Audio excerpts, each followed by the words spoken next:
Halo, kembali dengan saya Teflis di sini. Pada video kali ini kita nggak akan berbicara tentang gitar, tapi berbicara tentang otomotif. Ya, otomotif. Mungkin di video-video yang lain ada beberapa video otomotif saya, ada knalpot, terus ada tentang iForce, Andrion Accessories gitu ya. Pada video kali ini saya akan bercerita kenapa saya ganti ke mobil ini dari mobil ini. Nah, jadi mungkin saya cerita dulu backgroundnya kenapa saya pindah ke mobil yang ini, dan itu mereknya antah berantah, dan mungkin sebagian besar dari kalian juga nggak tahu itu mobilnya apa gitu kan. Namun yang pasti ada kebutuhannya ya waktu itu adalah saya dalam tanda kutip harus mikirnya harus punya mobil 3 baris, karena yang sini itu cuma 2 baris doang dan bagasinya kecil, dan itu buat mobil ya kebut-kebutan. Enggak sih, lebih tepatnya buat mobil yang muda gitu, daily use-nya yang cuma bawa penumpang mungkin 3-4. Nah, sedangkan kalau misalkan kalau saya pergi terus misalkan ngajak keluarga istri saya, itu bisa sampai 6-7 orang. Terus ditambah lagi waktu itu mikirnya nambah lagi nih 1 buntut gitu kan ya. Akhirnya ya terpikirlah untuk ganti mobil. Sebelumnya tidak memikirkan mobil ini, tapi waktu itu iseng live streaming iseng-iseng gitu kan, cari mobil 3 baris yang murah, dan akhirnya ketemulah mobil ini. Nah, kenapa mobil ini? Kenapa dari sini ke sini? Saya udah jual yang ini terus pindah ke sini. Yang pertama, dia sesuai dengan kebutuhan saya, 3 baris. Terus dari baris pertama, baris kedua, dan baris ketiga dia ada headrestnya, dan dia juga ada kisi-kisi AC sampai baris ketiga. Ini udah mantep nih. Terus kan lihat fitur-fiturnya segala macam. Nanti kita akan bahas ya kenapa saya memilih ini dibandingkan dengan merek-merek yang sudah ternama dan juga harganya lebih tinggi gitu, dan juga lebih reliable lah itu ya. Gitu. Nah, jadi kepincut lah dengan ini, apalagi dengan harganya. Waktu itu kisaran saya cek di OLX ada jual 50, 60, 70 gitu. Worth it banget gitu ya. 3 baris, terus dimensinya juga gede, ya mungkin hampir segede Innova lama ya. Cuman lebarnya segede Innova lama, cuman mungkin panjangnya lebih panjang Innova lama. Nah, akhirnya saya searching lah di situ, lihat-lihat di OLX, menarik nih gitu kan. Akhirnya dapatlah mobil ini, yang bahannya ini dapatnya di angka 58 juta dengan kilometernya itu 170.000 kilometer something lah ya gitu. Jadi kilometernya udah lumayan tinggi, tapi ini bukan katanya sih, pada saat saya ngecek juga si mobil ini, itu bengkelnya itu dia sering ke bengkel khusus namanya Proton. Jadi kita beli namanya Proton Exora. Proton merek Malaysia dan Exora adalah ya Avanzanya di Malaysia sana ya. Jadi ya kita lihat aja nanti fitur-fiturnya gimana. Nah, akhirnya dapatlah 58 juta dan kondisinya seperti ini. Dan ya nanti kita akan di segmen berikutnya lah ya, perbaikan apa saja dan apa saja yang saya tambahin dan apa saja yang saya modif gitu. Nah, akhirnya dapat yang seperti ini, bahannya seperti ini. Dan kenapa saya memilih yang ini, terkhususnya Proton Exora? Yang pertama, yang tadi ya, kabinnya lega, itu setara dengan Innova lama. Kalau misalnya saya masuk ke Avanza, berasa sempit aja gitu kiri kanannya, dan ya kayak berasa kecil gitu. Tapi kalau misalnya tadi di Exora itu lumayan lebar gitu. Jadi pada saat kita 3 orang di tengah itu oke, 2 orang di belakang itu oke, dan bisa dipaksakan sampai 3 orang juga masih oke kayaknya. Oke, lanjut. Dan yang alasan kedua ya tentunya adalah 3 baris itu karena saya butuh 3 baris itu. Ya, jadi tadi saya sudah sampaikan di awal, 3 baris saya butuh 3 baris. Dan yang AC-nya juga sampai ke belakang.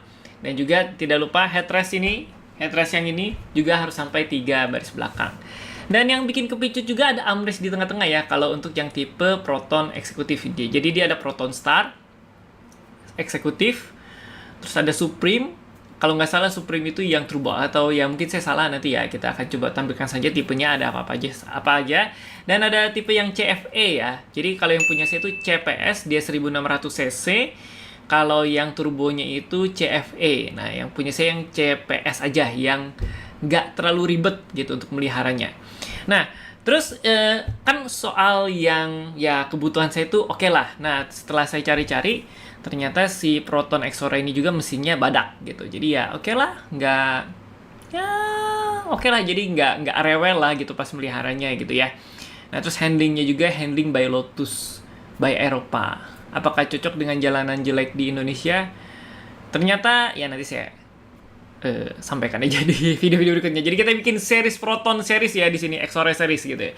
Nah, lalu setelah saya sudah kurang lebih ternyata sudah setahun saya memakai Proton Xora ini, ternyata saya mendapatkan fitur-fitur yang tidak ada di mobil sebelumnya. Nah, kenapa saya memilih si mobil ini? Yang pertama, dia airbag-nya ada 2. Airbag-nya dia ada 2 ya, satu buat driver, satu buat penumpang depan. Situ aja sih. Yang di tipe bawahnya cuman sisi driver aja, tapi dengan harga sini dapat 2 airbag sudah sangat ciamik sekali. Kenapa ini jadi hal yang saya pikirkan juga. Ternyata di mobil sebelumnya yang Mazda 2 itu dia airbagnya cuma 1 buat driver doang. Nah, jadi yang Proton Xora ini dia airbagnya ada 2. Kalau yang sekarang, mobil-mobil sekarang mungkin airbagnya sudah 6, 5 gitu kan ya, 7 gitu. Nah, kalau ini oke lah, mobil bekas tahun 2010 dapatnya airbagnya 2. Lalu yang kedua, yang di mobil sebelumnya nggak ada, pada saat kecepatan 20 km per jam, itu auto lock. Dan ini kita akan coba lihat, 20 km per jam, mungkin 20 atau 25 ya, dia auto lock. Itu kondisinya masih terbuka kuncinya. Sekarang di 20. Nah, auto lock di 25 nih ya, dan dari tadi ya luar biasa kan, mobil segini ada auto lock ya. Jadi pada dijebret gitu. Nah, kalau di sebelumnya nggak ada. Bayangin harga sebelumnya itu lumayan ya, di kalau Mazda 2 bekasnya itu 90 sampai 100 sampai 120 gitu. Nah, ini 58 juta. Ada auto lock. Terus yang ketiga, MID-nya ada indikator konsumsi kilometer per 100 liter. Nah, ini menunya bisa banyak, ini pas jalan. Ini waktu tempuh ya kalau nggak salah ya. Ini berapa kilometer yang bisa ditempuh, sisa bensinnya. Ini rata-rata ya. Tadi baru di reset, ini baru jalan di dalam kota. Jadi itu untuk MID-nya. Jadi biasanya kan liter per kilometer. Jadi misalkan 17 liter per kilometer. Nah, kalau misalnya sekarang nggak tahu sih mobil-mobil Jepang atau Eropa si indikator penggunaan konsumsi BBM-nya gimana. Kalau ini ada nih, kilometer per 100 liter. Kalau di sebelumnya nggak ada. Jadi ini udah 3 ya. Harga lebih murah ya, cuman ya mungkin merek nggak terkenal. Terus yang keempat, kunci pintu tapi pintu masih buka. Nah, ini maksudnya gimana nih? Nah, jadi pada saat kita kunci itu si mobilnya pakai remote, pada saat kita kunci itu bisa tuh. Jadi pada saat kita pencet tombol kunci, pintu belakang masih buka, kita tutup, nah itu otomatis ke kunci. Ini kalau misalnya saya buka, nah terus saya kunci, nah dia bunyi seperti ini. Nah berarti itu dia ngelock yang pintu lain yang nggak kebuka. Contohnya kayak gini. Nah itu udah ngelock ya, nggak bisa buka. Terus kita coba juga pintu yang baris yang lain, yang bagasi. Buka kunci juga. Jadi dia bisa seperti ini. Pas nutup, saya udah nggak pencet kunci apa lagi, dan langsung kunci.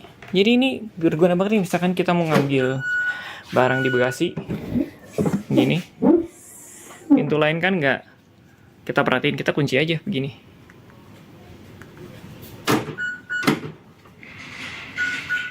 Nah gitu kan, itu kita tinggal tutup. Nih, semuanya kekunci ya. Nah jadi kita tinggal tutup saja. Dan nih, fitur ini seharusnya ada di semua mobil sih. Kenapa cuma mobil ini doang, yang bukan cuma mobil doang sih, maksudnya jarang-jarang ketemu yang beginian di harga segini. Nah, kalau di sebelumnya nggak bisa. Kalau misalkan kita tombol kunci, mau pintu manapun yang masih buka, ya tetap aja nggak bisa. Nah, kalau ini bisa nih, baris kedua sama pintu bagasi. Itu kalau kita pencet kunci, pada saat pintu terbuka, tutup, dia udah langsung otomatis ke kunci. Kecuali baris pertama. Yang selanjutnya adalah akses bagasi belakang itu rata. Rata, dia bisa sampai baris yang kedua. Aksesnya aja rata ya, kalau di Mazda 2 itu ada gundukannya. Jadi ini family car sekali sih sebenarnya. Nah, terus untuk akses bagasinya yang tadi rata lantai. Ini kalau dari ini ngangkat koper, tuh rata ya. Dan di sini ada tempat penyimpanan lagi. Ya, ban serepnya ada di bawah. Jadi ini sudah luas sekali sih ya. Tuh ya, maafkan, berantakan. Bisa bawa barang, bisa bawa orang yang banyak ya. Jadi akses masuk barang ke bagasinya tuh flat, rata. Kalau sebelumnya tuh ada gundukan gitu. Nah, yang selanjutnya ini kayaknya yang ke-8 nih. Ini dari sebelumnya udah ada keunggulan yang banyak nih. Ada steering switch. Meskipun steering switch ini bisa kita tambahkan dengan aftermarket, ya tapi ini sebuah keunggulan yang dulu saya tuh nggak ada ini. Bisa main jempol-jempolnya. Di sini juga ada steering switch. Ini 1, 2, 3, volume up, volume down. Terus yang sebelah kanan bisa next.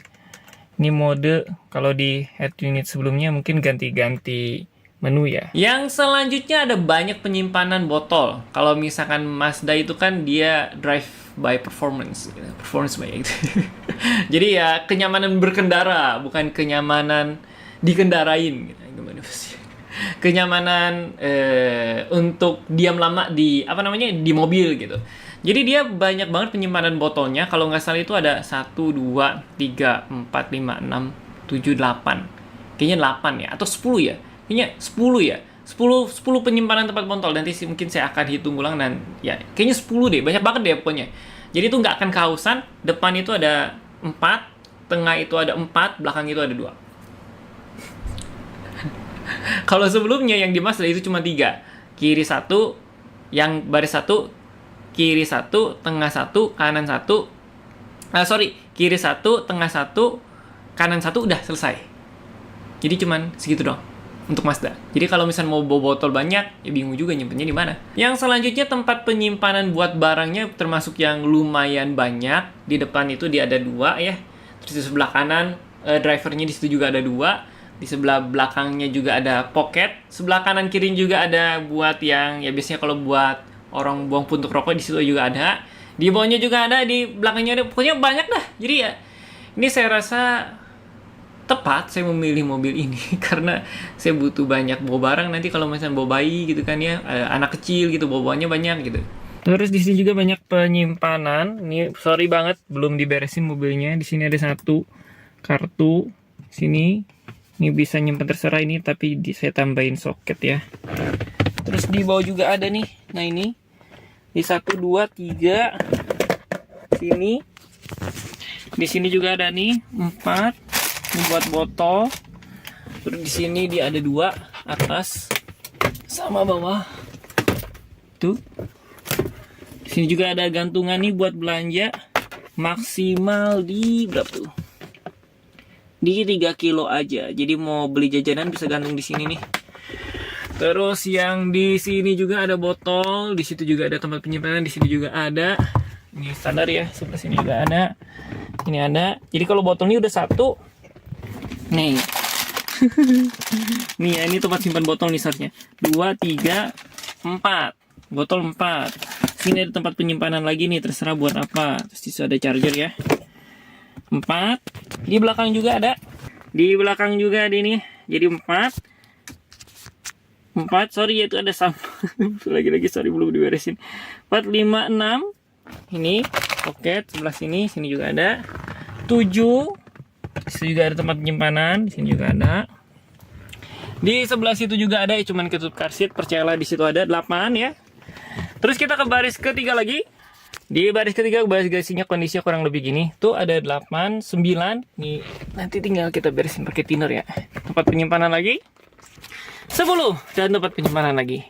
Jadi mobil ini sangat banyak tempat penyimpanannya dan di situ kalian bisa lihat ada lubang.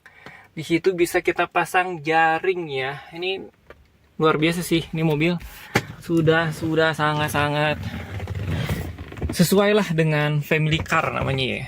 Yang selanjutnya charging portnya ada 2. Kalau sekarang nanti di next video apa saja yang saya modif itu jadi 4. Cuman awalnya dia 2, di depan 1, di belakang, di tengah satu, di paling baris ketiga belakang satu, mojok di sebelah kanan dia. Kalau di sebelumnya cuma ada satu. Terus charging portnya di situ dia ada awalnya tuh yang di bawah sini ya, di konsol tengah ini. Terus satu lagi itu dia yang agak aneh sih, tapi ya mungkin buat camper van atau gimana. Satu lagi di sini. Nah, di sini. Ini ya. Jadi sebenarnya baris ketiga tuh dia bisa ngecas di sini nih. Baris ketiga kalau misalnya kita tarik nih, dia cuma di sini doang. Sebelah kirinya nggak ada. Tapi dia juga ada seatbelt loh, luar biasa ya. Terus warning door itu indikator pintu yang kebuka itu ada di semua. Depan, 2 kiri kanan.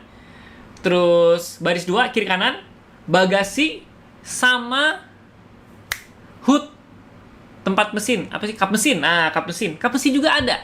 Sebelumnya di Mazda 2 cuma 1. Jadi indikator pintu yang terbuka itu sisi driver. Ini saya buka yang sisi kanan. Nah, itu ada ya.